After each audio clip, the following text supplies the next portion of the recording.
Ready? Ready? Marvellous. Right then, Mr. Preston's thriller. Completely held my attention until the middle of chapter 1. I see.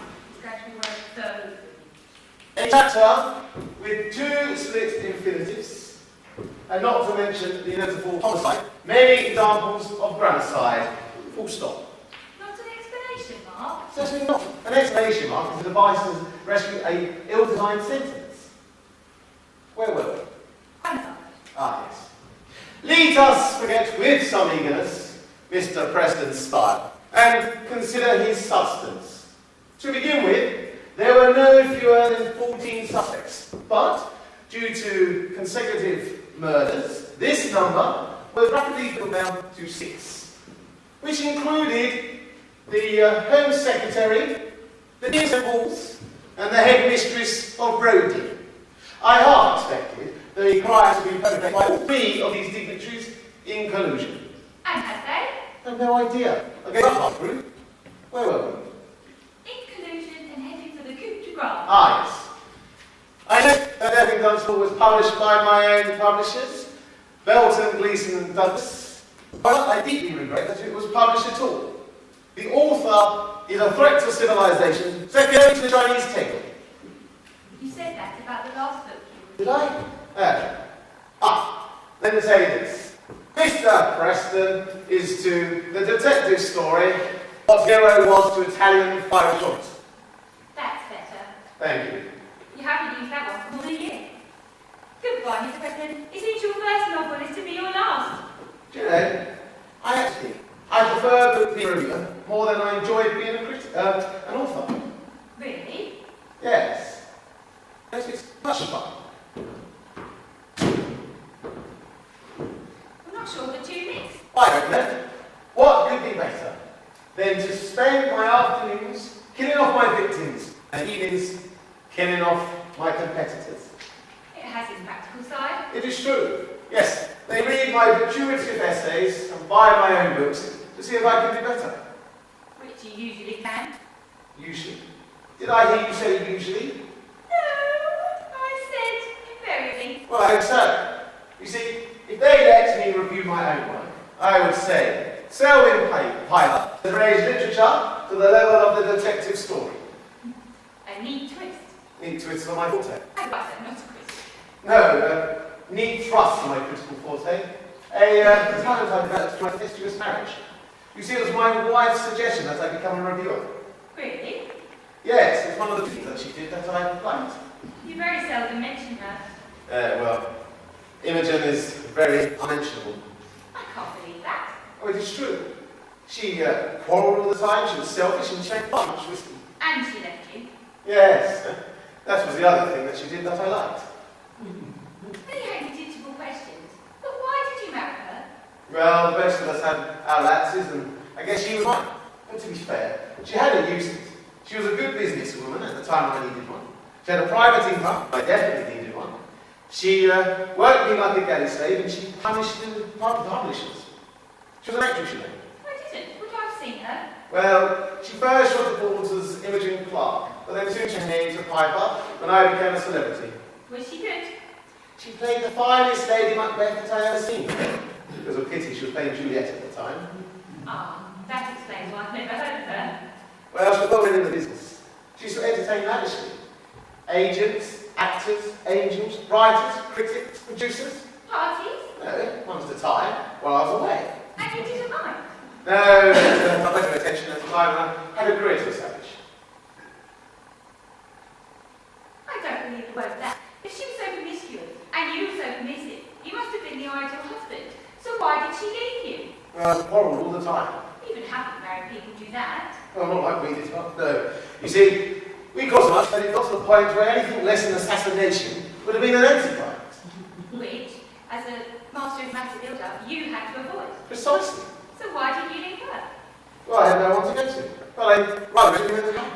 Another man? Well, she's not the type to fly off to a maiden aunt. And you never knew who? No, And you made no attempt to find out? none. I thought it would have been a challenge to your... What? Well, because the way I saw it was, I didn't want to go through that costly and tedious procedure just to be free to repeat my error. Anyway, besides, I enjoy a frustrating image. She said to me the other day with an ultimatum. Do oppose me or else. Or else what? I don't know. She's probably working on it. She took my letter this morning. She gave her apoplexy. Tut-tut, addicted. But enjoyable. That would explain the statistic you put into your new novel. Oh, what do you think of it? It's very ingenious. I'm always ingenious, but was it any good? Yes, but I like the synopsis better. And how did you get hold of the synopsis? I found it somewhere in your desk, Dragon. You know, I don't like you to read the synopsis. It blunts your judgment of the final product, which I value. There's nothing to worry about. It's a very good film. I'm sure it's going to be another bestseller. Yes, that's what I thought. Well, apart from its one tiny flaw. No, in a novel of yours. Yes. You see, the hero should have called the police as soon as he discovered the body. That would ruin the entire plot. I know, but if you ever find yourself in similar circumstances, please remember, dial 999 at once. It's not only sensible, it's free. I'll try to remember. I'm sure you will. I've never known you to forget anything. In fact, I've read in the day when that boyfriend of yours decides to subject you to one of those revolting orgies of confetti and Mendelssohn. I can hardly see a choir in the registry office. Oh, if it's that serious, I need to meet him. You shall one day. Well, I need to thank you for the piece of insurance information you gave for my next book. Why don't you bring him over and we can have a drink? I shall pass on the invitation. And if you do, you shouldn't have to leave him. You should always move into the flat next door. Too late. It was let last month. Oh. Goodness, is that the time? 10 to 6, and I've still the post to catch and your magazines to pick up. Oh yes, I forgot. The Friday routine. The last strikes of the dying week. And don't forget your appointment at 15:15. Oh, Christine. As if I ever forget to appoint with... John Douglas? I publish up, yeah. Where is it? At his club? No, here. Oh, that's it. Why is that? Oh, it will go on past midnight, and we'll spend the first 30 minutes discussing shop, and the rest of the time we want to talk about golf. Then it's a party later on. Oh, brilliant idea. Yes, I will do that.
Why are you dressed up like that?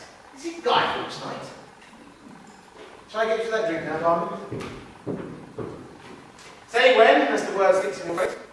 When half a glass enhances the bouquet. I have difficulties with wine, but I guess it's understandable due to the volume that you drink. Neat. I feel the joke. That's a little disappointing. Far too austere for loveness. Just don't go pretending that you haven't seen before. I know that you've been scrutinising it through a telescope ever since I moved in. Wrong. In fact, if there hadn't been for the card on the door outside, I'd probably still be groping around in the corridors. Oh, you're slipping. Not really. I've been paying a man to keep you under observation. Oh, what a waste of money. I do hope he hasn't told you birds play in this particular nest. Well, totally. He's waiting for the mating season. You can't think that I make passes at my secretary. People when the secretary is quite passable. Oh, so you've seen her then? Just now, I was to leave from my car. So you knew she was leaving at 6? Every Friday at 6 o'clock. She drives off like an automaton to catch the post and get your magazines. Well, then you know she'll be back shortly. Yes, in 10 minutes' time. I'll be leaving a few moments before. So why don't you stay? I'll introduce you to her. No, Selwyn, you won't be in a position to. What do you mean? Well, not unless I persuade you to change your mind. What? About the divorce? Yes. Nothing doing, I'm afraid. You received my letter? I'm still seething. Oh, I'm so glad. And your means of persuasion. I can't imagine anything. Well, let's see, shall we? For goodness sake, Imogen, that's not worthy of you. Well, in fact, it's not worthy of me. Do you really think I'll give you your freedom at the point of a gun? No, Selwyn, I expect your views. Good. At which point I shall take the utmost pleasure in shooting you. But I don't believe it. What, that I'd shoot you, or that it would be a pleasure? Don't worry, I'll give you an even chance of survival. I'll shoot you through your heart. You little... I'm sorry it could be such a prosaic end for a connoisseur of esoteric deaths. I do know your predilection for tarantulas and blowpipes and iron maidens.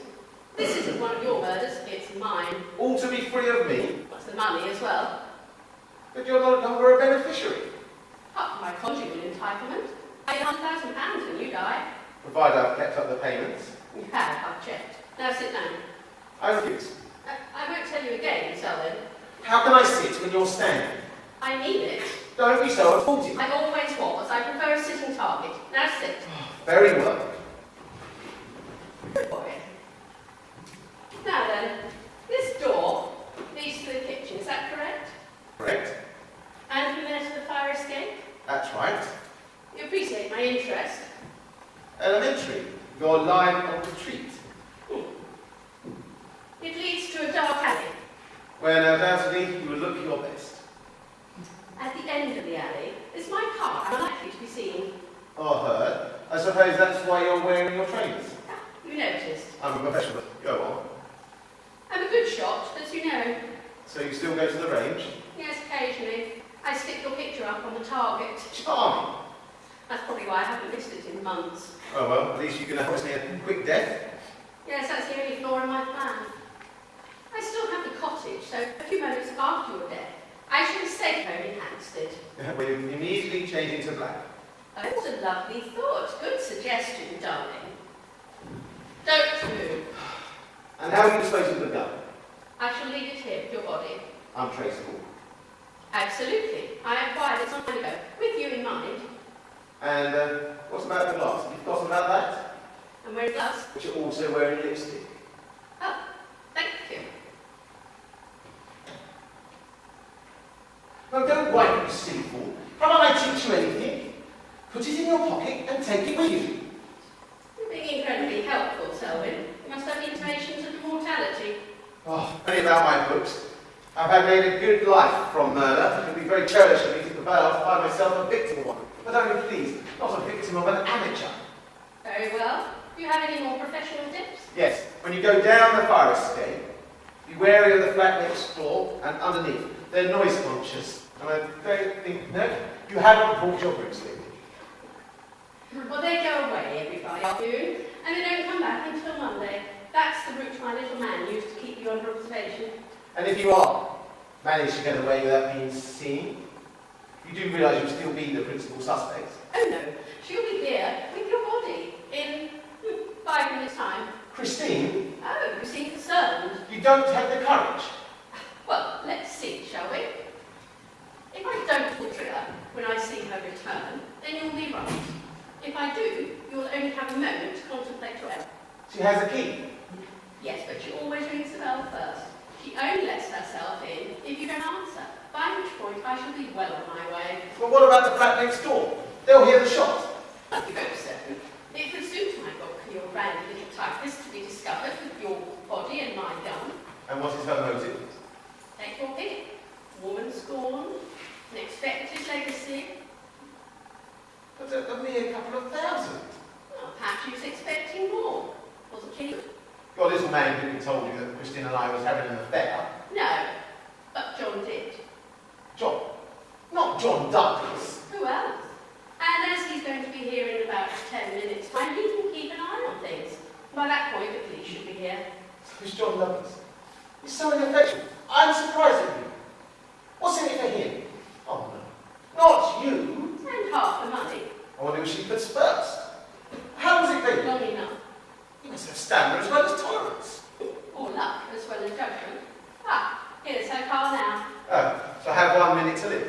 I do hope you won't be bored, darling. And what happens if I shout Imogen at the top of my voice? Try it, and I'll shoot you now. What's that, Selwyn? Cat's got your tongue? No. And you can tell that Spanish capitalist parasite Douglas that all the money he makes comes from my work. Because he hasn't got another author in his books that can keep him in cigarettes. Because he has the same instinct for picking ghastly authors as he has for picking ghastly...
So, excuse me, I'm from the flat next door.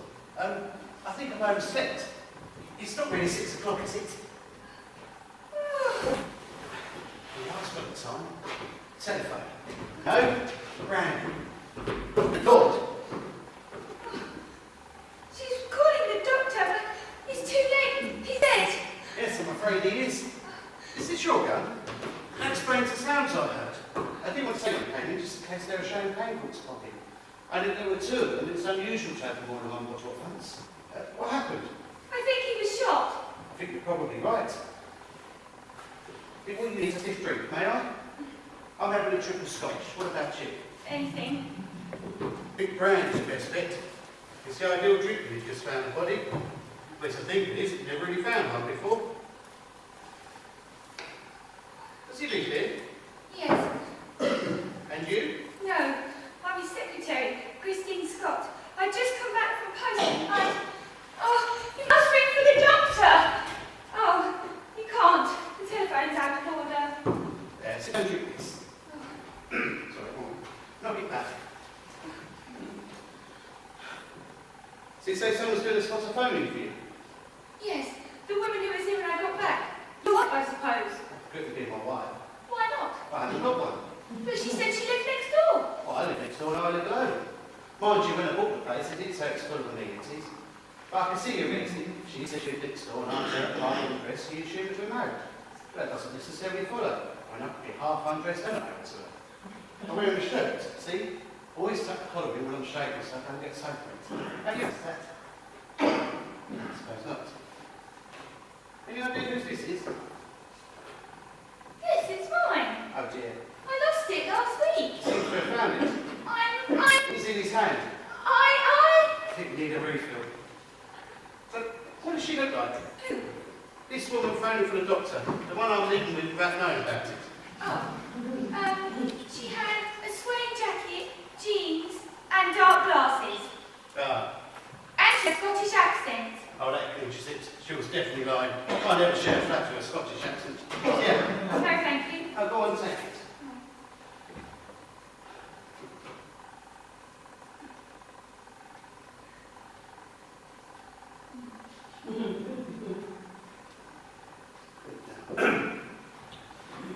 Was she short or tall? I think she was rather short. Stand up a minute. Shorter than I am. Oh, we're exactly 5'4". How do you know that? You're 5'6". If she was an inch shorter, you wouldn't have noticed. 3 inches, you wouldn't have been in any doubt. Oh, that's very clever of you. Yes, I suppose it is. Have you cheered up a bit? A little. Splendid. Cheering up damsels in distress is my speciality. I hate to go back to a rather morbid subject, but who was... Selwyn Piper. Oh, tell me, Piper, a crime writer? Yes. Oh, but this is absolutely marvellous. I've read everything he wrote. I've always wanted to meet him. Although, now that I have, it looks as if I never will. I've been a Piper fan for years. I always read his books right up until the last chapter, and I pop into bed and lie awake to see if I can work it out. Then I get up to see if I'm correct. Fantastic, isn't it? For a whole month, there's been that walk between Selwyn Piper and me, and I didn't know anything about it. You're a bit of a mess, aren't you? Yes, I suppose I am. You didn't kill him, did you? No, I didn't. Oh, thank goodness for that. Look, I thought you did. You're far too obvious. You alone with a body, looking disgustingly guilty, scarf in a dead man's hand. No, it has to be another suspect. It's our own home. But Don't argue, leave everything to me. Now, the first possibility is I did. who? Well, just come out of nowhere. Next door. You mustn't be so trusting. I've no motive, no connection with the body. In a book, I've been a murderer every time. I'm not, mind you, but I'm such a bet, I'm surprised I'm not. Well, I've let you off, so it's only fair you do the same to me. So, who is that? The woman. Straight jacket and dark glasses. You rang the bell? Yes. And she opened the door to me. She said she'd heard shots and then she went to call for the doctor. And when did you find this? Oh, when did you discover that the phone was out of order? I didn't. She told me it was. Ah, a clue. Just as I thought, a perfectly beautiful diamond tone. She's a very naughty lady. Was she wearing gloves? Yes, I think she was. White ones. You handled that gun, didn't you? I picked it up. Are you sure you can type his novels? It was a reflex action. I wasn't thinking. My God, we can't let you go to court. She wouldn't stand a chance. Must have someone you. Who it is? No. Well, yes, actually, I might. Well, Imogen. who? Imogen Piper, his wife. They were separated. She rang the other day demanding a divorce, or else, and he refused. He told you this? Yes. Well, that's it, then. We fix. She wanted a divorce. That's her gun, and she came in disguise. Motive, opportunity, means. It's a perfect case. And it has to be somebody else. Can you make a will? Yes. Did he leave his wife anything? I don't. Did he leave you something? He? Why not? I would. Well, he did actually. How much? All I know is he made a new will and mentioned me in it. Oh, it's looking worse, isn't it? Never mind. With any luck, he's just left you a typewriter. I say, I do hope you find yourself another job. Thank you. You could always come and work for me if you get stuck. The only problem is I don't do anything. I'm on the idle, which, well, I reach so much more vital medium. Where does she live? Who? Oh, Imogen. She's got a cottage in Hampstead. You got her number? No. Why? Well, because if she is the one, she'd be home by now, wouldn't she? Would she go home? Why not? I always go home after I've killed someone, don't you? Where does he keep his numbers? In a little book on his desk, in the study through there. Oh, yes, it's the same as mine, the other way round. That's funny, does he always keep his doors locked? Is it locked? Oh, but that's all incredibly weak. The key's not in the door. Is that the bedroom, then? Yes. Just as I thought. Locked too? Yeah, she get an instinct for these things. That explains why dark parties didn't use a fire escape to get away. She had to face you and bluff it out. Cool, very cool. Oh, I really think we ought to call the police. What on earth for? There's no one to do when there's been a murder. Yes, but there's no law in saying you have to do it right away. But they want to know why we waited. Dark Glasses said she ring him, didn't she? But Mr. Fletcher, Peter Fletcher, how do you do? I really think we ought to call the police. Miss Scott, there are two things you have in common with the Mona Lisa. You're beautiful, and you've been framed. I don't know how to make you believe it, but I... You said yes, I know. It's an essential ingredient for being framed, almost certainly by Imogen Piper, who we now know to read. Though we can't get to her numbers in the study, so there's only one thing for it. The telephone directory. Sometimes I scintillate. No, we can't just ring her. Oh, don't be so negative, of course we can. Higgins, Pike, Pilkington. What are you going to say to her? I'm not going to say anything. You are. Me? Ah, here we are, Piper, Imogen. 4262110. When you tell her that someone wants to see her urgently, she won't know what to think. She'll be desperate to know what's going on. You've got to pay her. Now keep calm and get a grip.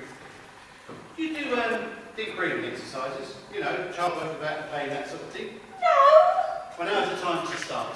You've got to speak with authority and with subtle means. Just ringing. Can't you? Shh, let's answer.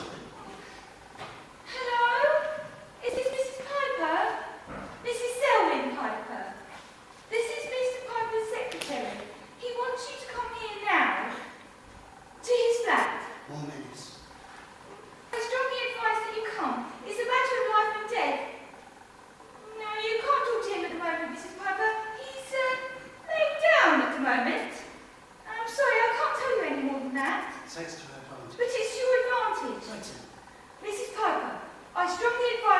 Come, you'd regret it if you didn't. Thank you. She'll be here in a few minutes. Splendid. That's why I turned for supper. Did you recognise the voice? Not Scottish. Of course it isn't. All we've got to do now is wait. And when she arrives? Well, leave everything to me. All we'll do is we'll improvise. If she isn't one, we'll break her to a gentleman. And if she is? And we'll call the police. One thing they're awfully good at is arresting people. So, you know what? I'm thoroughly enjoying it. So that sounded absolutely heartless of me. I'm sorry. Will you forgive me? Who the devil's that? What time is it? 6:20? Then that's John Douglas. Who's he? Mr. Palmer's publisher. I completely forgot he had an appointment at 15:15. Shall I let him in? Well, I don't know. He's 5 minutes late. Maybe we should let him wait for a bit. But he won't go away without an appointment. Oh, hold on. Are we going to tell him there's been a murder? Well, that depends. Don't you think it's a coincidence that it's here now for an appointment? Anyway, let him in. Tell him I'm a friend. We could assume that. Good evening, Christine. How are you keeping? Has someone been working hard up? Oh, This is a good friend of mine, Peter... Fletcher. John Douglas. oh, good. How are you? Excuse me, I just need to pop out and stick the jacket on. Yes, what's Selwyn? Who? Sorry. Ah, yes. Good question. Excuse me. This night we had to go out. Something came up quite suddenly. Will you be back soon? I'm not sure. Mr. Fletcher will know. Will he? I'm sure he will. I take it he's gone to punch his jacket. Yes, but he has. He only lives next door. I see. Have you known for long? A while. Yes, I suppose you must have. Let me keep you a drink. Thank you.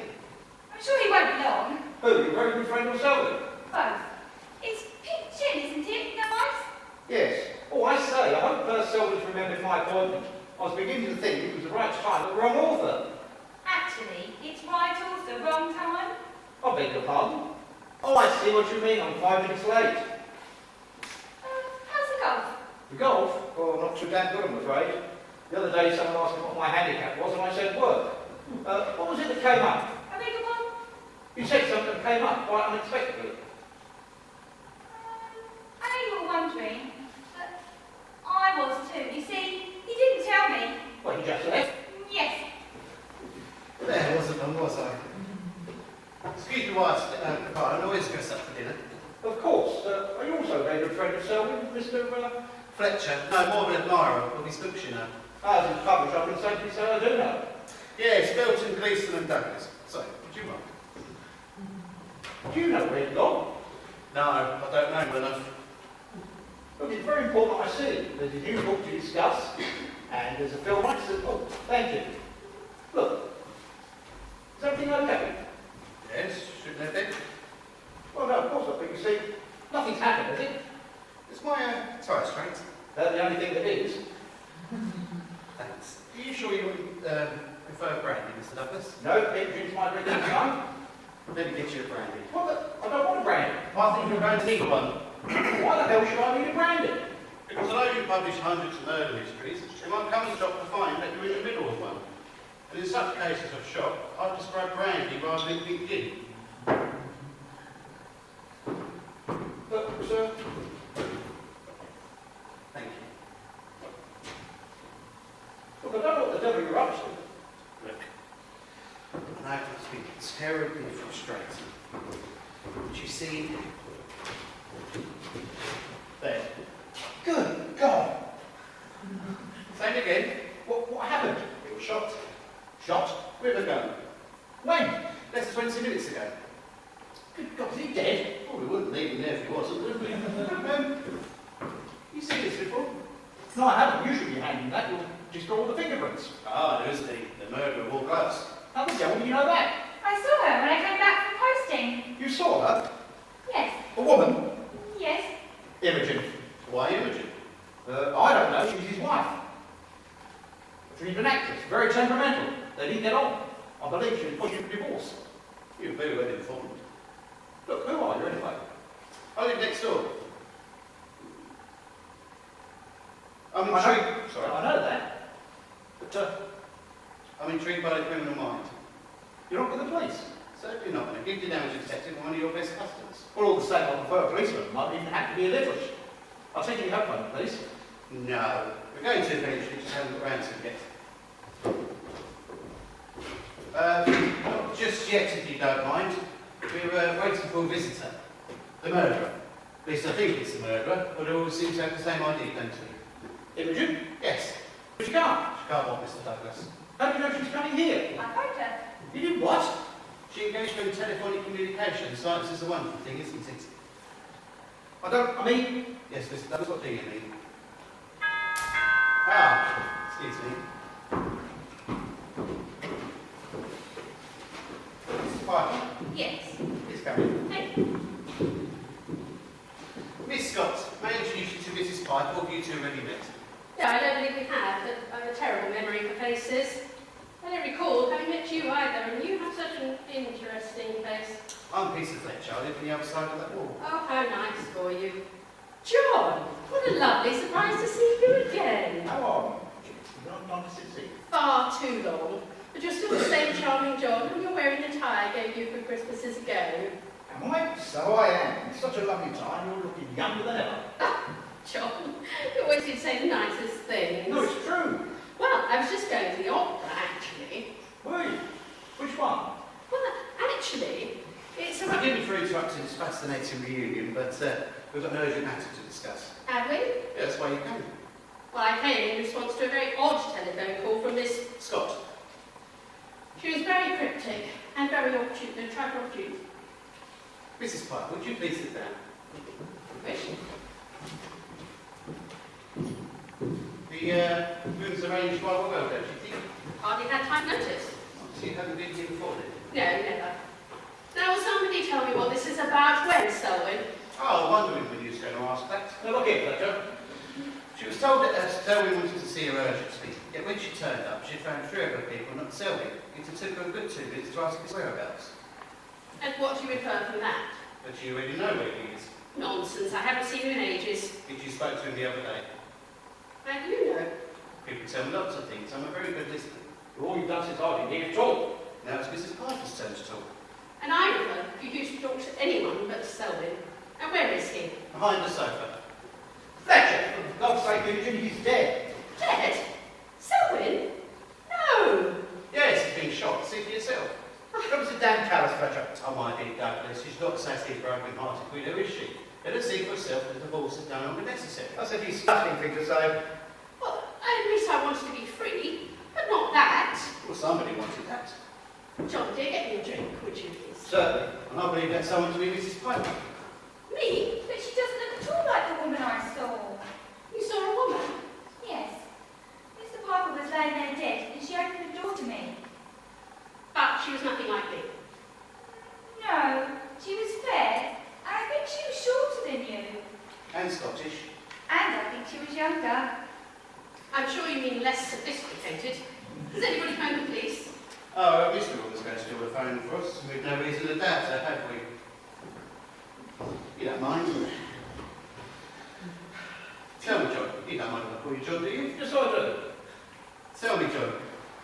Did you notice Mrs. Piper's reaction when she spotted the sofa? I beg your pardon.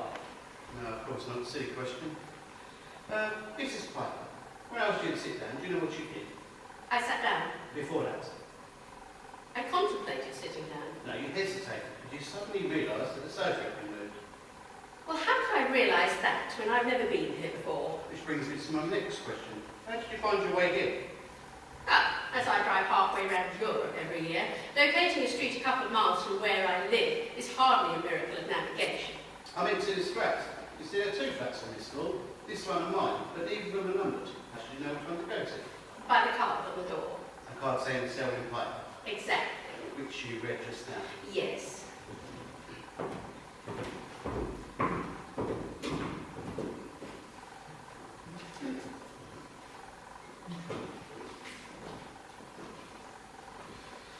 Would you mind reading it again? Well, what did it say? Peter Fletcher. Yes, it was a simple trick, really.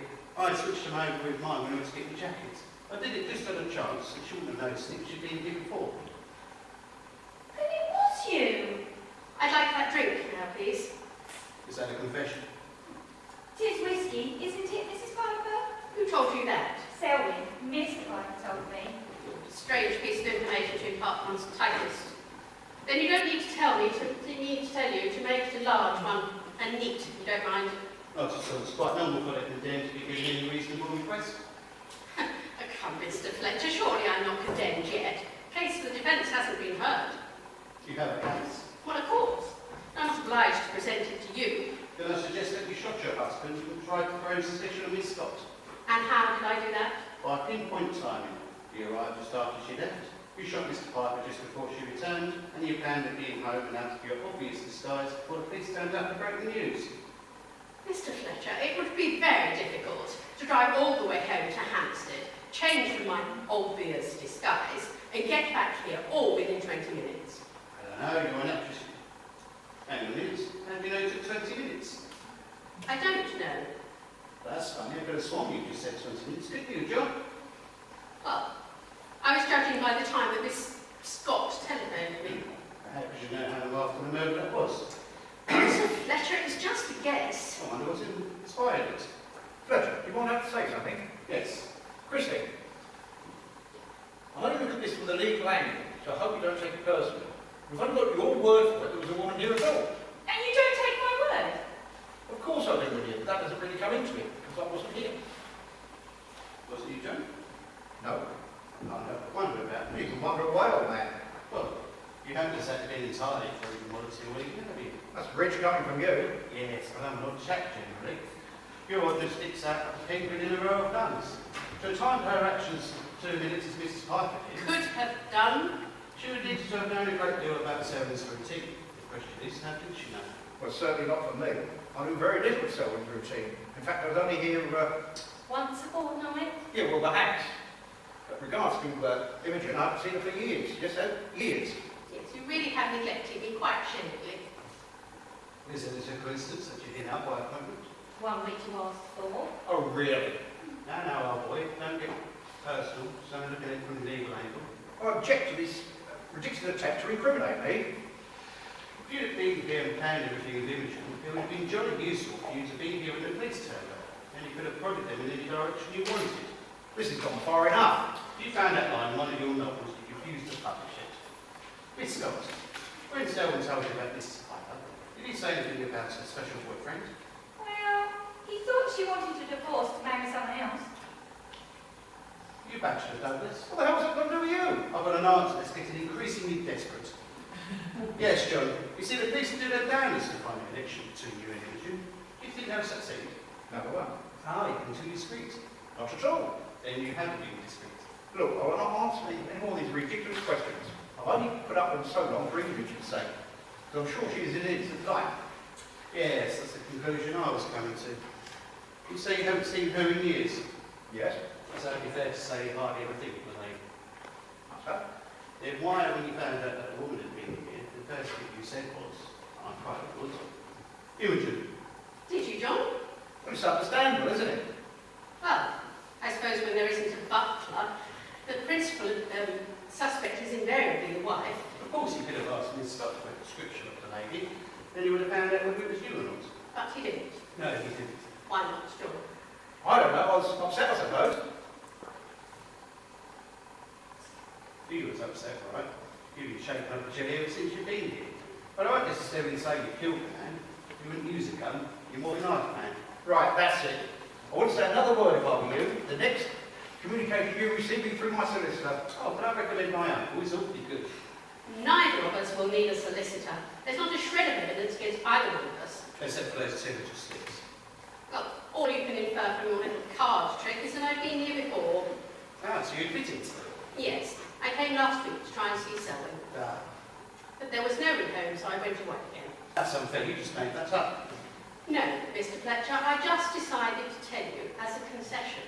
I'm not saying anything more. I'm going to phone the police. Oh, you don't want a place for all of it, please. Not before dinner, anyway. Being mistakes being interrogated on an empty stomach because you just found out, no doubt. And I'm sure your artillery didn't cover for a stop at the neighbouring wimpy. Tell you what, will you cook? Superbly. Splendid. Do you mind rustling up some omelettes or something? I'm sure there must be some eggs in the kitchen. Well, I can't. Yes, the door's locked. Yes, we found that out. It was reassuring to know that you found it out as well. Slip number 3. Perhaps we'd better give you and John a chance to get your story sorted out. We don't, Yes, John? nothing. Yes, you can say lots of that all evening. Come on, Christy, let's go and get a pint to eat and let the conspirators conspire. We can't leave it alone, Selby. He won't look. Anyway, if we need it, we'll be in that little Indian restaurant around the corner. But No buts, be a good girl and get your coat.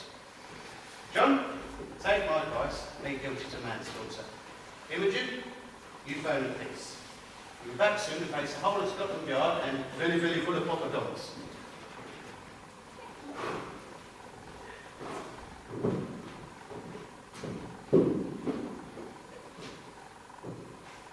You bloody fool. Me? You've been giving yourself away with every other sentence.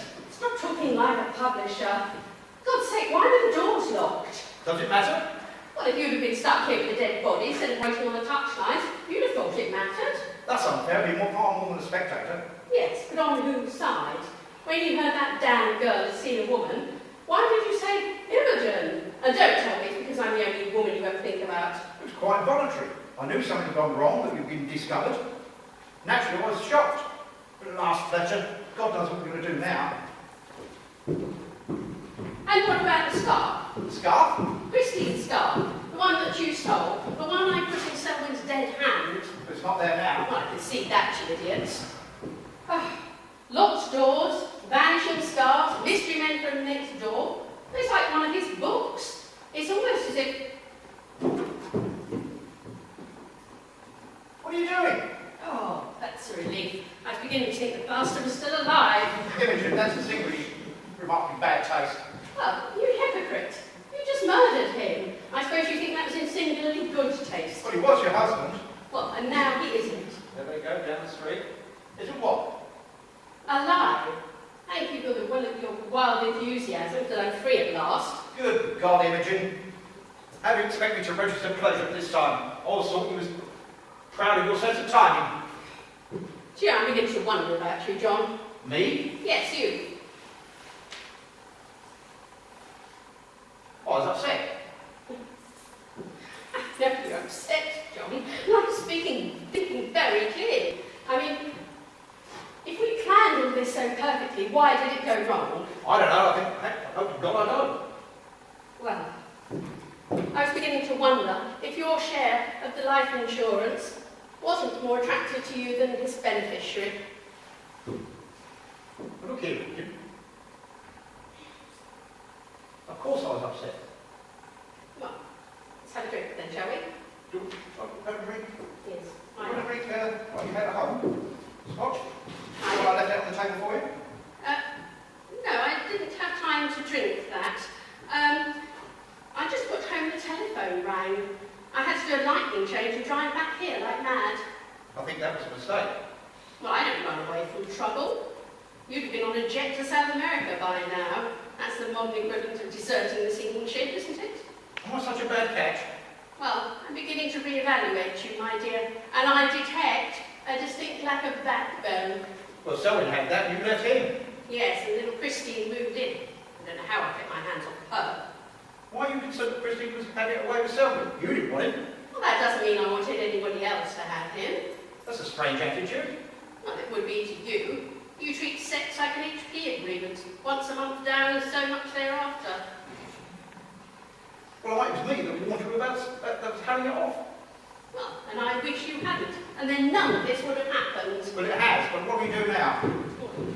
Phone the police and bluff it out? It's the only thing we can do. Well, I don't know. I can't make up my mind. Then let me make it up for you.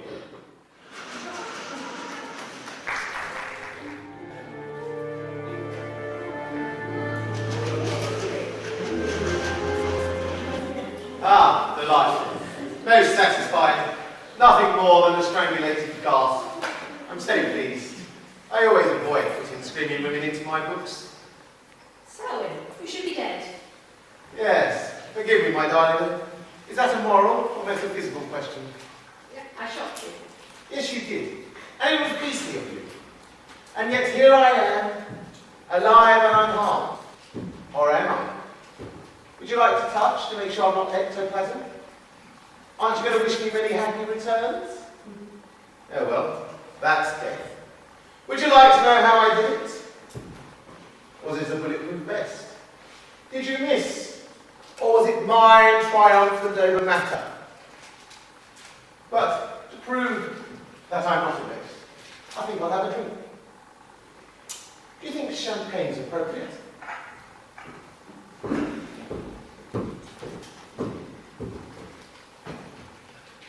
Convenient, eh? Or evidence that I was expecting his celebration.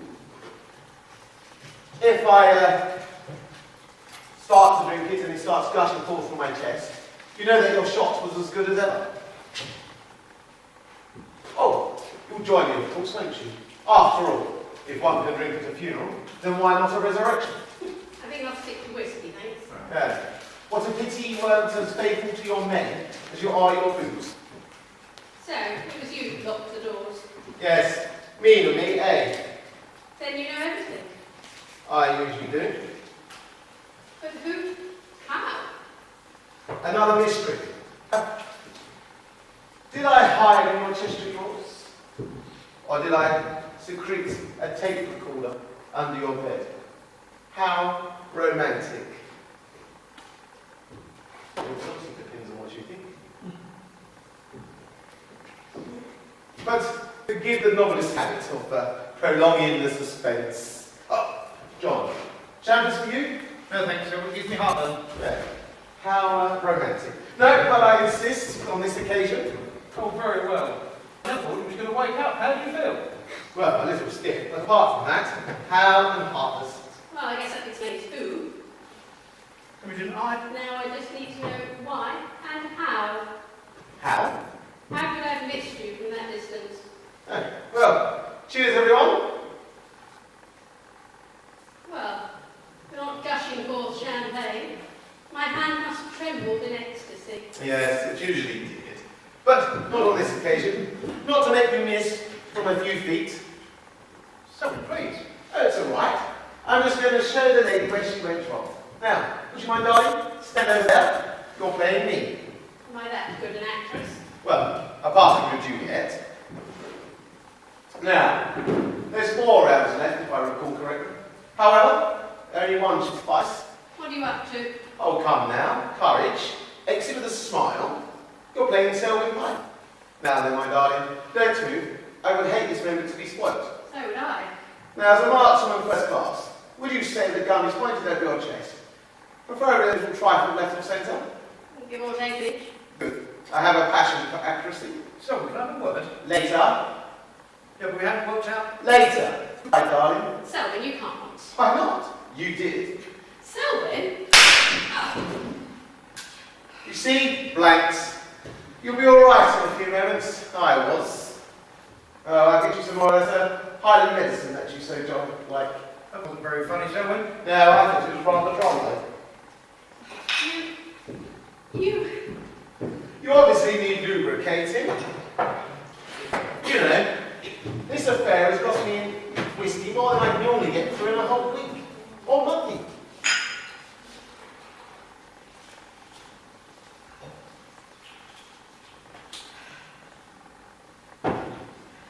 There you go. Oh, look, don't look so reproachful. So it was half as bad as what you tried to do to me. I loaded that gun myself last night. Yes, and John unloaded it and reloaded it with blanks. Isn't he a little child? So, instead of falling down dead, I fell down alive. Oh, John, sit down, will you? You're making the place become tidy. but I checked. I felt your pulse. Yes, and so did everybody else. I felt like a national health patient in a teaching hospital. Even a centric Fletcher checked. But luckily I was prepared. You see, when I fell down, which you must admit was most convincing, I fell with one arm tucked underneath and the other one tensely outstretched. That's the one I felt. Yeah, well, you know better than to trust me, even in death. But How do you get rid of a pulse? Ah, by cutting off the supply of blood to the artery in question. Look, let me show you. It's all right. I'm not going to insist on my conjugal rights. Not in front of John, anyway. Right, so you see here, attached to my armpit by means of a stout plaster, is a small rubber ball directly above the brachial artery. That's the one that pulsates at the wrist unit. I didn't, but I'll take your word for it. Well, you see, when I squeeze my upper arm against my body, the ball pushes the artery against the humerus. That's the vein at the top of the arm. So, cutting off the flow of blood. It's based on the simple principle of the Kariba dam. The result? No pulse. Care to feel? I'll take your word for that as well. Right. Well, you see, I perfected it for weeks. In the bath. You see? And now I can turn it off and on like a tap. Or should I say, tourniquet. Care for a souvenir? No. Pity. You do like your little games, don't you? You still play Scrabble and Monopoly until small hours? No, not since you left me. It was the stakes we used to play that made them such fun. Have another drink, John, dear friend. Isn't it nice to have friends? And how would you know? Well, by observing the happiness they bring each other. For your example, you look absolutely radiant. Stop it, Selwyn. Alright, now you've told me how, I want to know why. Certainly. John, if you're not going to join in the festivities, could you please take a walk around the block? I would like a word with my... Okay, thank you. Fine. I'll see you later then. Yes, we'll look forward to that. Cheerio, Imogen.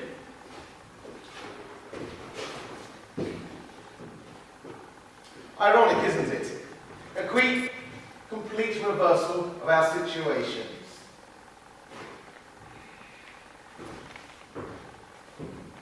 Oh, forgive my manners. I suppose you would like their top up.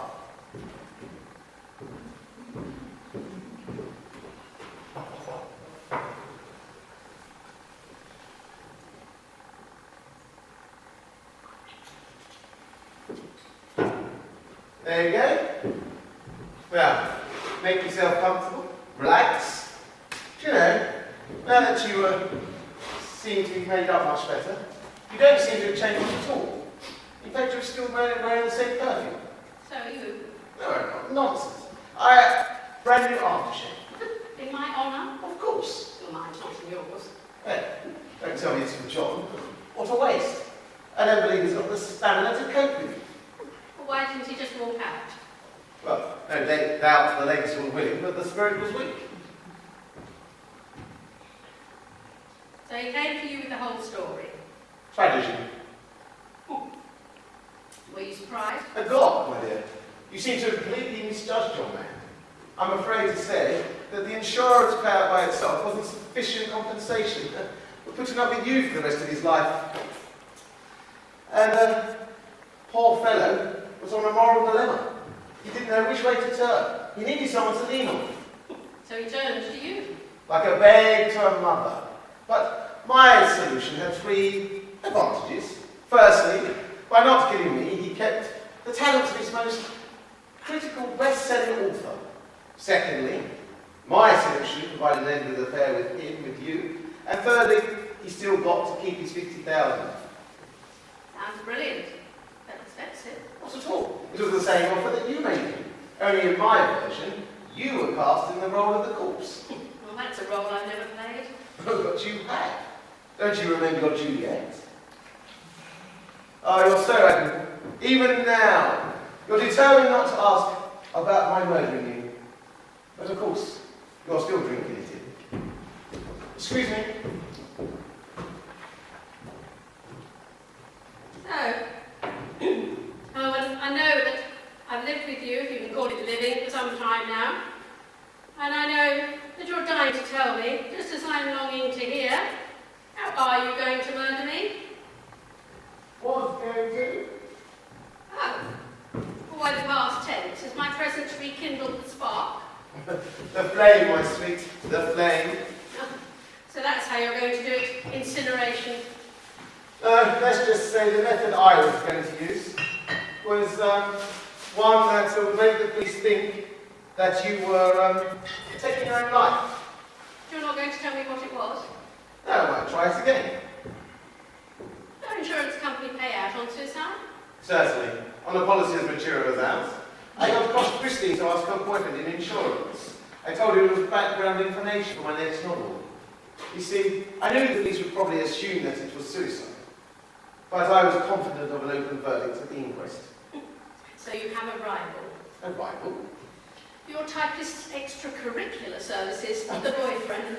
Oh, no. I've never met him, but she says he's charming enough. So you mean you haven't? Certainly not. I wouldn't make sex come between me and Christine. Her short hair's far too good. But John said. Oh, I know he did. That was another mendacious embellishment. To lull me into a false sense of security. By providing an alternative suspect. With a plausible motive. Do you know, darling, I really enjoy talking with someone who could really appreciate my Machiavellian ways. You really are. Thank you. And, who's doing your hair nowadays? Oh, sweet little Spaniard on Curzon Street. Oh, right. Did he give you the wig that you wore earlier? Or was that a souvenir from your summer season at Bridlington? That was part of my disguise. Disguise? Oh, my goodness. That was about as inconspicuous as an Arab in a synagogue. Fletcher saw through it straight away. Apparently. Yes, interesting fellow, that Fletcher. I must admit, it gave me quite a turn when he turned up. I dared come back to life until he had departed. How are you going to explain your reincarnation? You know, it's funny, darling, I always thought you'd come back as some sort of a weasel. Oh, Imogen, I'm just beginning to realise how much I miss the subtlety of your intellectual budget. Forgive me, my dear, you know how I use shallow jokes to hide deep emotions. Do you know, my dear, that dress is most becoming. Thank you, darling.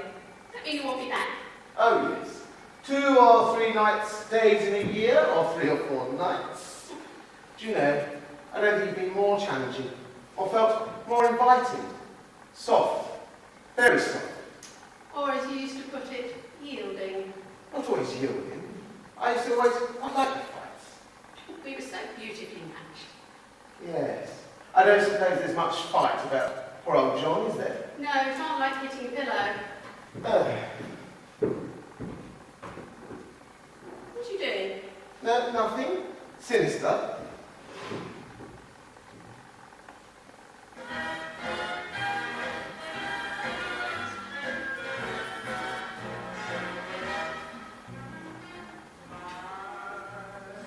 Soft music. That's taking it a bit far, isn't it? Mind you, you always were one to gild the lily. Paint, my sweet. Gild is one of your frequent misquotations. Well, I never was very good Shakespeare. No, that's what your Romeo told me. Oh, which reminds me. Have you seen the exquisite view from my balcony? Briefly? Magnificent, isn't it? Not especially. Oh, you used to be so romantic about balconies. Really? Yes, and it's such a lovely evening. Come and see. Reminds me, darling, how many floors up are we? 1 from the top. And how many from the bottom? Oh dear. Imogen. How can you? Do you think I'm trying to lure you here so I'll actually contemplate a push? I'm ashamed of you. I'll stay here, darling, if you don't mind. What's on your mind, darling? The same as what's on yours, darling, but from the opposite angle. Oh. It's a lovely evening, this. Very well. I'll give you the benefit of the doubt. Oh, marvellous. From over here. Ah. Honestly, what's the matter? Why are you laughing? Oh, this situation, Selwyn, it's so ludicrous. It's like something from one of your books. I'll have you know, nothing. Not even in my most fanciful books could anything be described as ludicrous. Except for your photograph on the back cover. Do you remember when you used to admire them in the old days? Yes. When we were living on your talent and my money. Yes, genius takes a while to establish. Well, I established you. Yes, you did. I grant you that. You remember the time when we were still in love? Yes, it was a Tuesday. No, seriously, darling. I remember every episode. A woman in love goes into ecstasy. A man in love goes into the details. Who said that? I.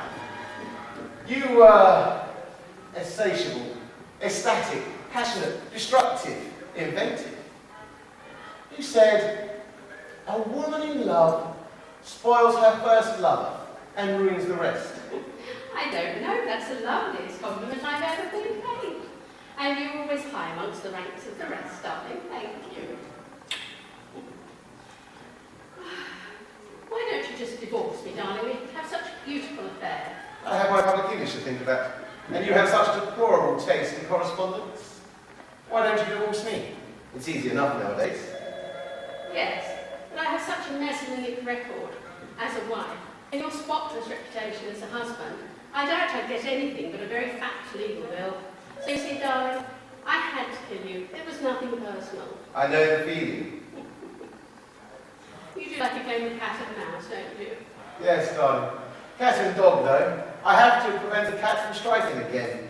I remember your instinct for hit and run. I've never had an easy moment crossing the street. You might not be much safer on the pavement. Oh, yes. I remember your driving. I just can't decide whether you deserve death or what the fate they say is worse.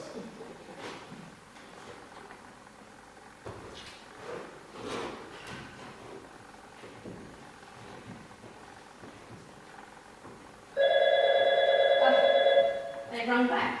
Aren't you going to answer that? How can I? I'm dead. Are you? Oh, yes. It's all part of my plan. What, you still have a plan then? Yes, of course. Oh. Okay. I'll answer it for you. And, don't say anything. Just repeat the caller's name. Certainly, darling. Hello. Oh, hello, John Douglas. How lovely to hear from you, John Douglas. Certainly, John Douglas. John Douglas. Give it to me. You might want to talk to me. Poppet, do you want to talk to me? Oh. Very well then, I'll give you to Selwyn. But do hurry back. There's so much I want to say to you. Hello? Yes? Good. And you remember the... Good. Right. Well done. Okay. Bye. Well, that was most illuminating. It was meant to be most obscure. Oh, well, what did you... No more questions, my dear. Let's enjoy ourselves until Fletcher gets back. How are you going to explain your Renaissance? Well, I think I will tell him that it put an end to the Dark Ages. You know, that I wouldn't know what I would do without John. Even now, he's completing the most vital errand. Where is That's why he phoned. Where is he? Oh, at your cottage. Doing what? Well, I suppose it's safe to tell you now. Disposing the suicide trap that we set for you. Oh, well, that's strange. I didn't notice any tripwires or trapdoors. No. What we had in mind was slightly more insidious. Poison. In my tea? No, we couldn't wait for you to die of old age. In your whiskey. Oh, forgive me. Not the whiskey here. The whiskey at your cottage. I must remember to replace my stock. It's all right. It's perfectly safe. Apart from the one glass that Christine's telephone call stopped you from drinking. Anyway, let's drink to our mutual failure.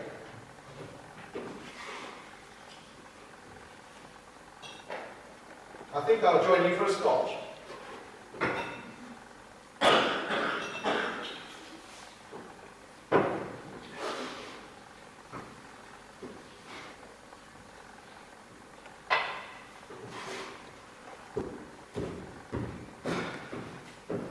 What's the matter? You look so shattered. Well, when John cultivated that custom of leaving a drink poured out for me, I just thought it was an affectionate joke. No, this was a macabre one. It was part of your sneaky plot. A vital point. You see, If we had poisoned the whole bottle, it would have been consistent with suicidal practice. So, I bumped you off, or so I thought, and then drove home and knocked back the poisoned whiskey. Supposing I hadn't seen it. Objection definitely overruled. Well, I suppose it was one of those odourless poisons that your books utilise so monotonously. Naturally.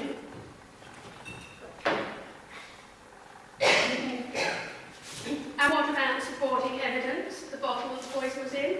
Oh, all catered for. John placed one at your cottage. Yet I wonder why you went to so much trouble.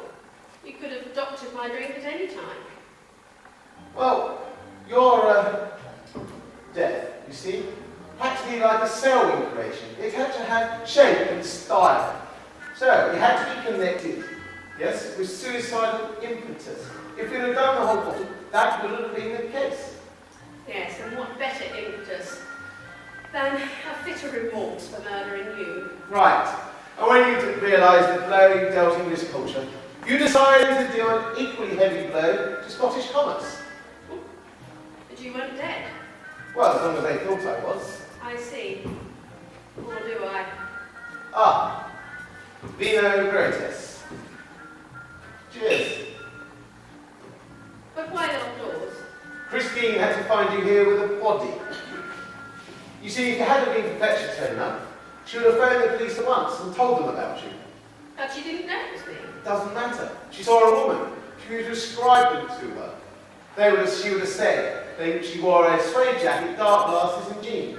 They would have been at your flat within a flash. And found. So, suede jacket, dark glasses and jeans. Well, unless of course you were stripped in the car, that's extremely inadvisable on Hampstead. So Christine's evidence would have corroborated yours. Quite. And with the knowledge that you've been rumbled, That would provide the second motive for my suicide. you are so much improving, my darling. Cheers. Yes.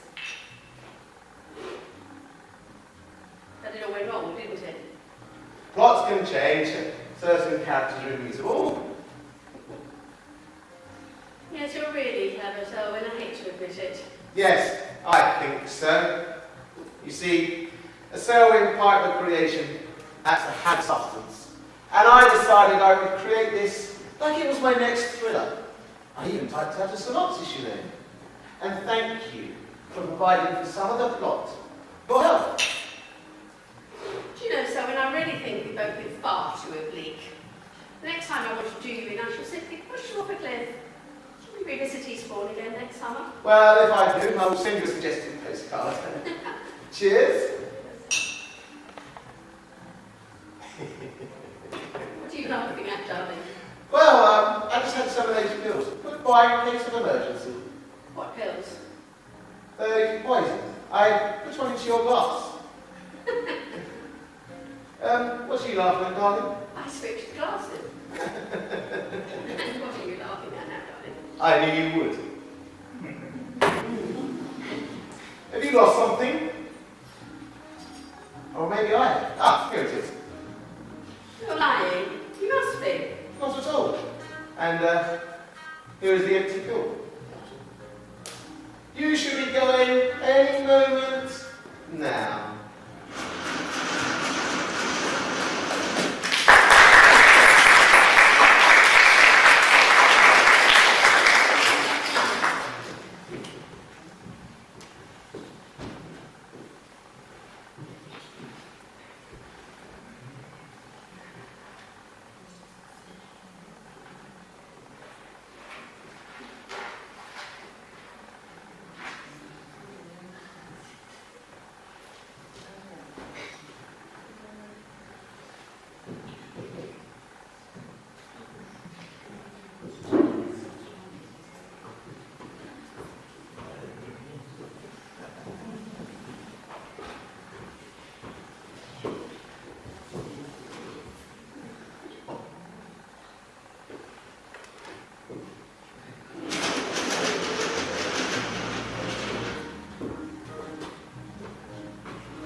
Well, it'll be fine.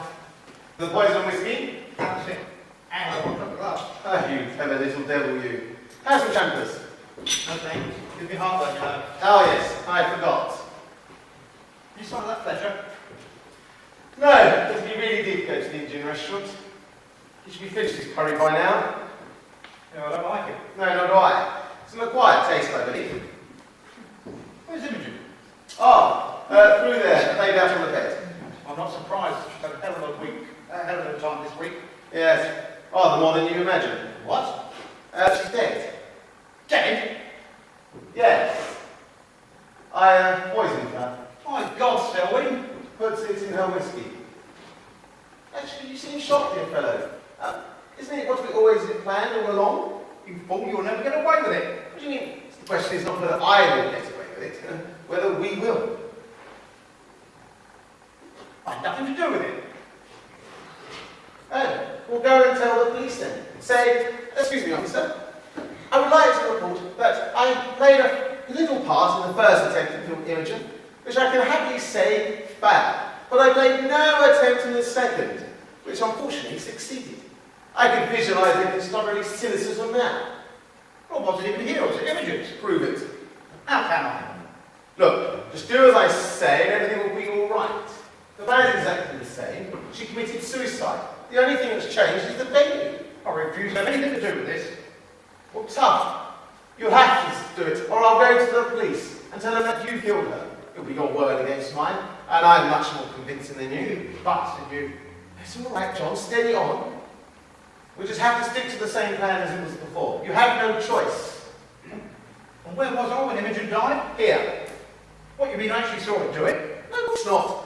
Look, when Fletcher and Christine left for the curry, yes, Imogen just poured her heart out and confessed to murdering me. You saw that she seemed a degree under, so you suggested she go and lay down in the bedroom. Then I recovered from my friend, and then after you recovered from the shock, you went into the bedroom to tell Imogen. I found her dead. I'll never convince anyone. I've only just heard the first story. You'll be all right. I'll be here holding your hands. I don't like it. Look, I'm talking metaphorically. But anyway, it doesn't matter if you like it. You just do it. But how did you take the poison? In her scotch, just as before. And the blacks and the gun, is that the same story? Exactly the same thing as we rehearsed before. Look, don't worry. Have a nut. Something's about to go wrong. Oh, I hope so. I thrive on the unexpected. And there's a certain unexpected quality about my next-door neighbour. You're mad, Selwyn. Stop raving bloody mad. I dispute that. I just think if you're playing snakes and ladders, there's no fun unless there's a heavy preponderance of snakes. What's that for me, will you? What about the locked doors? The The locked locked doors? bus is all catered for. Just go and answer it. Ah, Mr. Fletcher, I presume. Please forgive the promise of me. But this really is like when Stanley met Livingston. John told me all about it. And I can't thank you enough for your sterling effort on my behalf. If I ever do find myself a victim of murder, I will instruct my tutor to send for you immediately. Your incisive reasoning, your impeccable cross-examination, your intuitive intellectual leaps. Are you real? Are you sure I did not invent you? Oh, forgive me for the shock that I have just given you. Have a nut. No, I've just had a curry. Oh, how was it? What? Yes, John here prefers a mild. Christine, did you enjoy the meal? I don't understand, Mr. Piper. What? Oh, why I'm like it's rather like that, yes? Well, it's quite a simple explanation. Please sit down. You look a little bit, you know. And you, Mr. Fletcher? No, thank you. No? Oh well, never mind. Where were we? Oh, you tell us of your quite simple explanation. Oh, yes, of course. Imogen's gun contained bugs. That's jolly thoughtful of her. No, it was jolly thoughtful John here. You see, the poor dear fellow, he suspected she was going to use it on me. Something she said. In her sleep. So we took the humane precaution, for which I shall eternally be grateful. How did you manage it? You haven't seen her in years. There we go, that's well, but Did you tell him that, John? I'm afraid I did. Ah, well, it's quite understandable, really. We're all a little shy of admitting adultery. Quite. You see, Christine, it's the other man. I've been withholded by my own publisher, and I didn't even know it. Now, you can imagine the mixed feelings I have for him now. Anyway, shall we have champagne? You would like some champagne, would you, Christine? And you, Mr. Fletcher? Splendid. Champers all round, apart from poor John, because it gives him heartburn. Come on, John. Sloshing all around, there's a good fellow. Tell me something, Mr. Piper. Anything. Was you awake the whole time? Of course not. You see, I didn't realise that Pigeon's gun was loaded with blanks. So when I saw her begin to squeeze the trigger, there was only one thing I could do. So I did it. I threw myself aside automatically. And? Well, I can't remember anything else. I struck my head on something. Any bruises? Luckily, I don't bruise that easily. How fortunate. Did Imogen check your pulse? How should I know? I was unconscious at the time. Besides, they're tricky things, pulses. And Imogen isn't trained as a nurse. I felt it. Are you trained as a nurse? Well, it's your wife who told the story outside she's gone home. Well, not exactly. So where is she? In there. I hope something will happen. Don't go through there just yet. Why not? Well, something tells me. Imogen is dead. Oh, no. Yes. You can have that brandy now, John. And can you get me some champagne as well, please? Yes, believe me, Christine, when I say how sorry I am that you've unfortunately caught up in all this wretched business. What happened to her? We don't exactly know, but evidently she died before I came to. But you were here, weren't you, Mr. Douglas? Well, yes, so. Well, But why, yes. I think you better make it a double, old boy. And you were telling us about Imogen? Was I? No, but I'm sure you were going to. Ah, yes. Well, you see, she felt faint, but then she went into the bedroom to have a rest. Ah, yes. Alas, we didn't know she was referring to her final rest. how horrible. Yes, it's horrible, and I really feel bad. I've never known how much upset I would be. Can I have my champagne, please? You know that I wasn't really fond of her, but even so, she was my wife. And you must be feeling this more than all of us. Indeed, I am. You're quite right. Mrs. Piper is dead. Anything to show? A whiskey glass by side and this buoyancy bottle. Oh. You've examined the glass? Yes. Probably poison. Yes, that's the conclusion I came to, John. Where did you find her? He didn't. No, I didn't. He did. In the bedroom. Well, the shot drove you straight into it. Not exactly. No. He went to break the news gently to her, you see. When he's found out that I would come back to life, he thought it best to go and tell her so that she was calm. You see, because if she had suddenly seen my spectre, it may have given her a heart failure. Of course, we didn't know she was already dead. That's just true. Very true. Terrible business. It is indeed. Now, how did she get into the bedroom? She opened the door. The door was locked. Was it? But it was when I left less than an hour ago. That's true. Did she have a key? Yes, she did. Her own key? Mine. She took it from my pocket when she went to lay down. But how would you know you were subconscious, remember? John told me. He saw her take it. That's right. That's actually right. How odd. What is? Her and only key was in your pocket. Not really. You see, she saw me put it there. But let me explain. Well, surprising enough, I was going to let you. Quite. You see, before she shot me, we'd been quarrelling, and I began to find her presence tiresome. So I asked her to leave, but she refused. Could have just booted her out. I'm a gentleman, dear fellow. Stratagems are much more satisfying. What was yours? Well, I said to her, if you're not going to leave, then I will. So I locked the kitchen door as I invariably do. But you don't usually lock the bedroom door. No, I've just started to. Why? To stop you rifling from my desk, my dear. Never do that. Oh, yes, you do. And you said so this evening. You read the synopsis of my books, even though you know it infuriates me. So you see, no mystery to the locked doors. It's still a very strange mystery of the gun. I don't follow you. Mr. Douglas, Yes? you placed the blanks for Mrs. Piper's gun. Yes, I did. Then why, when you saw Mr. Piper lying on the floor, did you think he was dead? Well, I did think he was dead. Why? I don't know. He said, why did you think I was dead? Tell him. Ah, that's probably he did. But you thought he'd been shot by Imogen and Imogen's gun contained blanks. Yes? But you saw the gun there. Yes? The one that you rendered harmless? Yes. Ah, maybe he thought that I had been killed to death, bludgeoned by the butt. Yes, that's absolutely right. Rubbish, you recognise that gun as Imogen's. No, yes, no. Why not? I don't know. You only changed the brakes this morning. Yes, I did. I didn't know the shooting had anything to do with Imogen. But you saw the gun there. Yes. You mentioned her by name. Involuntary. For sure sign you connected her with the murder. Well, I did. The thought did cross my mind, yes. But if you really did think he was dead, why didn't you check to see if he was? I don't know. Because you knew damn well he was alive. But never mind, John. You know, that is a remarkable assumption, Mr. Fletcher. Oh, he's full of assumptions. Wild ones. You heard me say earlier. I wish I had, but I was unconscious, wasn't I? Oh, yes, sorry, I'm not. Mrs. Piper's part of this affair started as an assumption, and now it's a fact. Which would prove my latest theories to be equally true. What are those theories? That you became her accomplice and then you double-crossed her. I'm damned if I'm going to stay here and listen to this.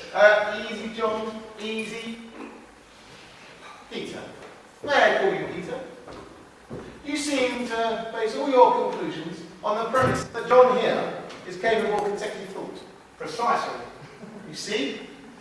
Now let me not put you off, because as a novelist, I find this most riveting. In fact, I'm looking forward to your opening chapter. Oh, that starts with Douglas telling you Imogen's got to kill you. Well, that sounds more like a prologue, but pray continue. Chapter 2 reveals your counterpart. Which was? To make her think she killed you, then poison her to make it look like suicide. Absolutely fascinating. Fictionally speaking, of course. Oh, there you go, to love this next bit. John was in a habit of leaving drinks out for her. The one he left tonight was poisoned. But yet she managed to return here alive. Because she didn't drink it. My telephone call must have saved her. But it was left out by her all of a sudden. How can you be sure of all of this? You don't really think we're into the restaurant, do you? Ah. We waited in my car around the corner for Mr. Douglas to come out and get him in his, and we followed him. Where from the sidewalk we could see straight into the kitchen. Where you emptied the whiskey down the sink, washed the glass, left the house, and drove away. We left it 5 minutes, then came back here. Where we found his car parked outside. You have been a little busy bee, haven't you, John? It wasn't I. Shh! Which all adds up to attempted murder and casting several doubts on the story you just told us of Imogen's suicide. Well, Peter. Your hyperactive imagination has managed to conjure up the most extraordinary thesis. Yet the only evidence I see that you have is that John here was seen cleaning a glass in Imogen's sink. Perhaps a compulsive dishwasher. You're wrong. There's this. What is it? It's not the whole story from start to finish, just as I've described, apart from your ingenious improvisations. Found by Christie in your desk, quite by accident, 6 weeks ago. This is a photocopy. You've done something very seriously, young man. I knew I should have locked that door months ago. Yes, you should have. So, you two have known each other for some time, Yes, we have. and he simply isn't the man from next door? Oh, I'm the man from next door, just not simply. Christine told me when the place became vacant, and I moved in. To spy on me? Got to be on the spot. But I still don't understand. How could your misgivings been aroused simply by reading the synopsis of one of my novels? Well, it wasn't just that. A day or so earlier, you wanted that information about suicide causes. You know I had a friend in that line, so you asked me to get the information. Ah, the boyfriend, the fiancé. Congratulations, Christine. Oh, I'm sorry, you were saying? Peter did some checking and found out that you and your wife have a policy with his company. Ah, I thought a coincidence. Yes, I agree. So I kept my ears open, particularly when you and Mr. Douglas were together. It all fell into place when I overheard your telephone call to him yesterday, saying today was the day. Oh dear. Do you see when you discover you were wrong? I'm delighted that performance has convinced you it didn't. But to persuade you I was capable of odd behaviour, I had to play the part of an eccentric. And have you stopped? Just about. He was equally good as a part of the course. It was such a short run. Well, yes, but apart from an evening's free drinking, what was your purpose? That was all for Christine's sake. You see, she's got a certain loyalty to you. Yes, I have. Why, I don't know. He didn't want you to go to prison, but you had to be stopped. How? I couldn't go to the police, the evidence is too substantial. I'm sorry if I appear a bit dense, but what evidence? The synopsis. Amicably, a few pages on the murder plot might be seen as an idea for a novel. Oh, it's clever of you to have noticed that. I consider telling you I knew everything. You didn't, did you? No, because that would have only stopped you for the time being, and it did attempt to be more long-lasting. What does it concern you? Well, it concerned my father, he's my company's chairman. Ah, you'll go far. So, you allow my destiny plot to go on until you have proof positive, Yes, and now I'm in a position to persuade you to discontinue your policy. earning yourself a large bonus. Naturally, I've just moved into an expensive neighbourhood. But Imogen's death changes all that, doesn't it? Think carefully. If the police are now have to be brought in, and then you tell me it wasn't suicide, that John and I murdered her. I had nothing to do with it. Oh, stop bobbing up and down, John. But you knew about the original plot to poison my wife's drink. Yes, And then you won't blush to admit that you did nothing to stop it. I never blush. Not even when charged as accessory before the fact. Yeah. But technically you were. On the contrary, that was bottle containing the poison. Yes. 2 days ago, Christine exchanged it for some harmless tablets. Which I shall be totally grateful. Imogen, If you say you passed out, I will sue you for plagiarism. No, darling, like you, I was just playing a role. When you predicted I was about to drop dead, and I still felt very much alive, I knew something had gone wrong. So, Well, what could you have done if you'd known the poison hadn't worked? threw you off the balcony, probably. Exactly. So I had to decide upon a strategic retreat. And by the way, my collapse was streets ahead of yours. I should play Cleopatra next year. So when I went into the bedroom just now, I'll put her in the picture. Dear boy. Now I have enough proof to get each of you long spells for attempted murder. you're not going to turn it in, are you? Well, I hope that won't be necessary. Darling. Send them paper, it isn't. Oh, here comes the conditions. Naturally, I must put my company first. And foremost. And I'm afraid we can no longer insure such high-risk clients as the Pipers. Well, they should have thought of that when they signed us up. I'm thinking of it now, I'm signing you off. So you're going to make us surrender the policy? Not surrender, forfeit. This document renounces all claims by the company and you're an entitlement to surrender value. What? That's the most unprincipled thing I've ever heard. Then you have a very short memory. What? How dare you suggest anything that I did this evening, any of my actions have been unprincipled? My whole plan was the elementary form of life insurance. They were based on the highest principles of self-protection and retribution. And on occasion I cite the Quran, Pilgrim's Progress, and at least 14 chapters of the Old Testament. Well, I'll read it when I have time. In the meantime, can you read this? Give it to me. And then sign it. What's the alternative? You've already touched on that. You go to the police. And yet, I wonder, What? how much credence I'll place on your story. Well, that's your risk, isn't it? Thank you. Sign or not to sign? What do you reckon, John? Well, I've never trusted insurance men, and now I know why. Sign the damn thing and be done with it. Imogen? So for you, Selwyn, I'm no longer your business manager. But you still have half an interest? Well, I don't mind, as long as you're suffering with me. Oh, very well. Where do I sign? But it says signature. You know, I feel terribly let down. You've given up a lot of money. Oh, damn the money, Peter. It was you. Apart from me, you're the only man that I've known who was never wrong. And now I learn you knew all the answers beforehand. You've built the exam papers. Yeah, sorry about that. And so you should be. Expulsion's too good for you, my lad. I'll have to think of something worse. Sign, please. Why do you think I didn't lock the exam papers up in the cupboard? Sign, please, Mr. Piper. Sign? What the devil are you laughing at? Well, I don't think I will. Sign. I think it's worked. What worked?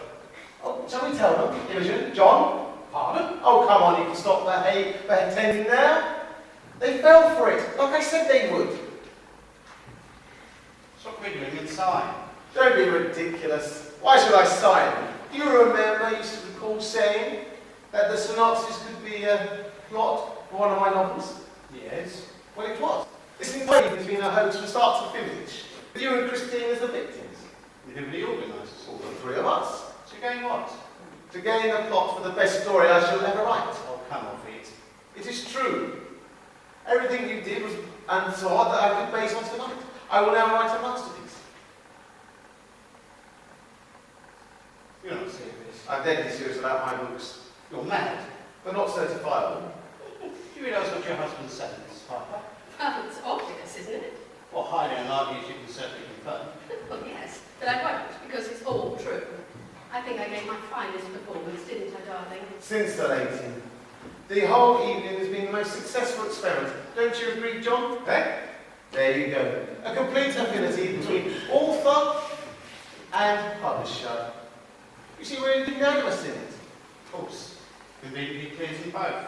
As it clears me. As long as you stick to our stories, there's nothing you can do. I don't know. Apart from laugh and join in the joke. You stop laughing. I'm not laughing. Then start. Yes. You see, my masterpiece will be based on everything that happened tonight. And I will be safe in the knowledge that everything in it did, could, and should happen. You see, I always strive for the perfect meld of fact and fiction.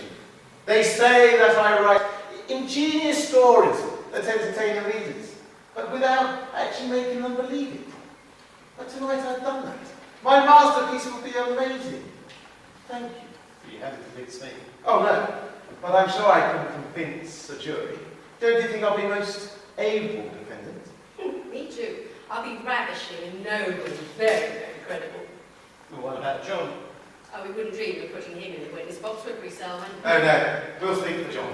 We always do. Thank you very much. Well, you see, so let's be sensible, Peter. You're outmatched. Why don't you call this a day? I may even increase my fire insurance. Hang on a minute. Are you trying to say that this whole evening was an experiment to test our reactions? By George, I think he's got it. Now, how could you know we find all the clues you say you planted? The synopsis, for example. Ah, dear reader, by a simple device with a piece of cotton that told me that she had disturbed it. Exactly. How do you know she did it? Well, she's a woman. All right, then what? Well, then I sent Christine off with a fictitious request for insurance. And I knew how clever you were, that you would connect the request with the story outline. Are you following me now? I'm ahead of you. You still with us, John? All the way. Ah, it's still the poison. Which poison? That little bottle that Christine replaced. What about it? What would you say if I had them analysed? Then have you? No. But yet you still presume it's poison? Right, but as you say, you never intended to harm anyone. I do. So there'd be no reason to put poison in a bottle. No. Or in a glass of Imogen's cottage. No. He does persist, doesn't he? Then why were you so anxious to get rid of the glass if it was only whiskey? Well, it's quite simple, really. Yes. Tell me, shall we? You see, at this stage our symphony was unfinished. We were fascinated by your behaviour. So, I knew that you really hadn't gone to that Indian restaurant. So I sent John to see if you'd follow me. Wasn't that right, John? That's exactly right. I even, at one point, being slowed down so you didn't have to lose me. Don't overplay it, dear. So you see, is there anything more, or are you satisfied? Anything else you'd like to know? I don't think so. Who is one of the thing? Only pleased to assist. I will see. As soon as this evening's been an experiment, I don't suppose you mind me conducting one now? But pretty churlish of me to object. That little bottle containing the poison. Yes. These are the originals. I kept them just in case. But as you say, they're completely harmless. What are you up to, Fletcher? It's all right, Peter. John, let him have his moment. Go on, Peter. I understand you recommend it for Christie. Yeah, if you please. And I would rather please you. I'm asking you to take it. Oh, goody, darling, it's your turn to die. If you don't mind, a little water for me. And don't go too much, Say when. I said don't drown it. Water for you too, Douglas. You're not expecting me to take that stuff. Why not? It's a sort of hope to remember. Listen, John, let him have his moment. He needs proof. Let's give it to him. What, those pills, are they as harmless as you say? You have my word. I know, but They're quite innocuous. well, drink on your own then. Don't be such a spoilsport, John. I will not take part in anything so childish. Look, it doesn't matter. Aren't you going to join us? Later, perhaps. Oh well, if this is the way you feel, to your health and wealth. No, don't drink it, please. What's the matter, Christine? Do you really think that I would deliberately drink poison? Of course not. Do drink up, Selwyn. The suspense is terrible. Peter, does he have to? You've heard what he said. Have we had enough shots for one evening? Oh, one more won't kill us. No, of course not. But as in deference to Christine's wishes. Let's do this another way, shall we? I know what. Let's take this stuff and you can get it analysed. That way, we'll know for certain. Go on, do with it what you want. You're bluffing. How can I be? You have the evidence. Can I do it? You're serious? I kept thinking, I'm always serious, dear boy. Take it to a friendly chemist. He'll prove my story. Oh, and I really want you to do it. No thanks. You win. Come on, darling. We never did get that meal. But even if it was poison, they'd only say it's part of the plot. Oh, that's a clever idea. You're absolutely wasting insurance. But you do write your novel. Remember to change your names. Certainly. What shall I call you? I'm sure you could think of something.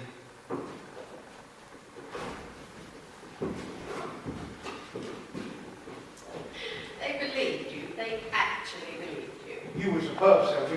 At one point, I even believed it myself. Really? Don't let it go to your head, Selwyn. I know for a fact that you tried to kill me. I shan't forget it, and I shall return the compliment. You wouldn't. Yes, I would. Imogen, your vindictiveness grieves me, particularly in light of my complete innocence. Innocence? Yes, everything that I told Fletcher was true. What? Dear, stainless Selwyn, the only little innocent among us. Quite.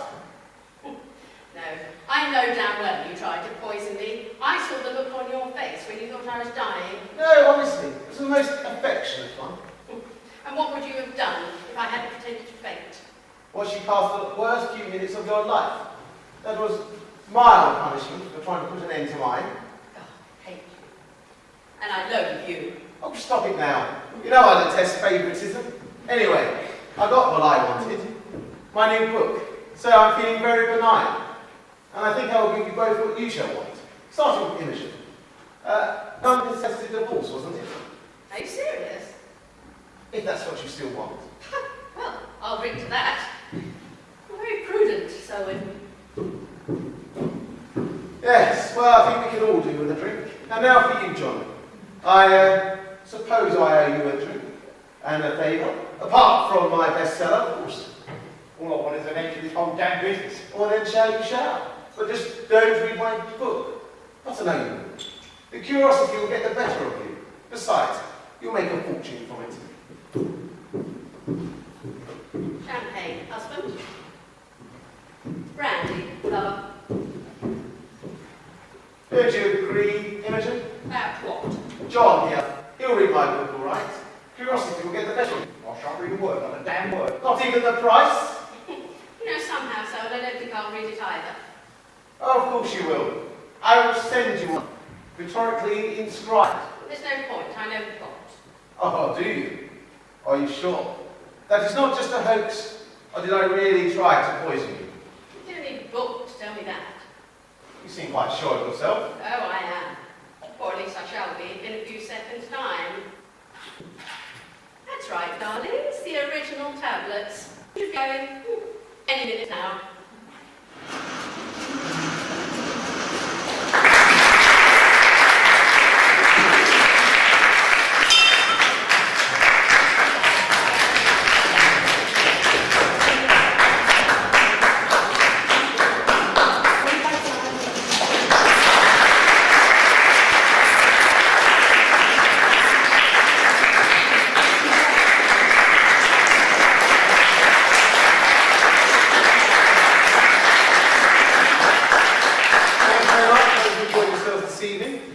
Thanks for coming out, we really do appreciate it. Even whatever it's on the TV, we appreciate people coming to see live theatres, so thank you very much for that. Unfortunately, because it's the last night, we have to put up with a few thank yous, so please bear with me. Firstly, I would like to thank Barbara at the back doing the sound and lighting. I would like to thank Sharon out back here, who were very helpful with everything around the back here, so thanks a lot, Sharon. We'll go into details, but of course you'll understand what I mean. She did everything around the back there, so thanks, Sharon. And also thanks to Matt for building the sets and coming out. He came along to just move some stuff, and then we ended up personally to do everything else. So thanks for that, and also for Polly for building our lovely patio doors. Thanks a lot, Polly.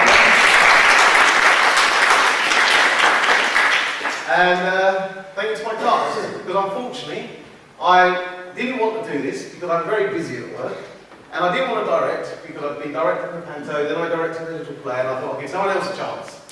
But unfortunately nobody wanted to take it on over the summer, and a few of the people here were quite upset, so I said, okay, I will take on the directorship, and that is it. And then we got to auditions, and some people said, well, no, I'm a bit busy, I'm going on holiday. So we ended up going, right, okay, I'll have to play a part. And then we did the auditions, and one person came up to me and said, actually, I don't fancy that lead part. What? So then me playing it. I didn't want to do it, so I insist, but I got forced in it.